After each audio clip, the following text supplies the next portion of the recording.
Welcome. I'm Sarah Clark. You are currently in an 8th grade science classroom and located at Franklin Middle School out in Reisterstown, Maryland.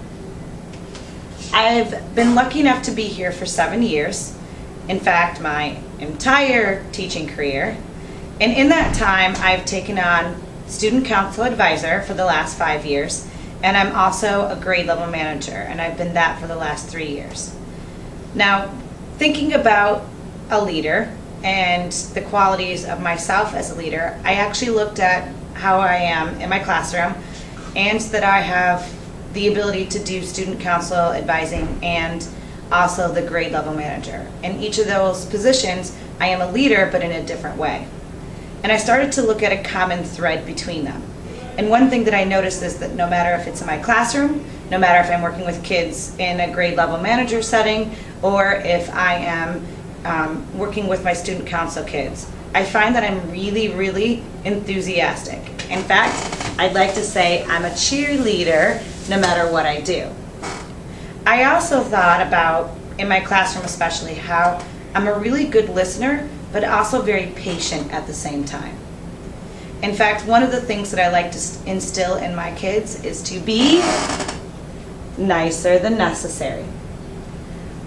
Although thinking about being nicer than necessary and thinking about how I consider those qualities to be strengths, I think that they can often be weaknesses as well. Sometimes when you get too enthusiastic about something, or you put your heart and soul into something, like a lab that you do in a science classroom, or an event that you are conducting with your student council kids, when you're really enthusiastic about it and it doesn't go either the way that you'd like, or maybe that the kids and adults aren't receiving it in the way that you thought, it kind of breaks your heart a little bit because it ends up being your baby, your project. So I feel that my strengths are oftentimes my weaknesses. And what I try to do is pick up those weaknesses or think about what might have been at fault in that situation and carry it over into the strengths. Another thing that you asked us to think about for our introduction video was how leadership kind of helps student success. And all of those qualities that I mentioned actually, I think, create a safe and engaging and wonderful learning environment. Someplace that kids feel that they can come and really accomplish what they're set out to. I try to make it fun, but knowledgeable at the same time, and then keeping that structure, those high expectations that I have for those kids. All the same time being nicer than necessary.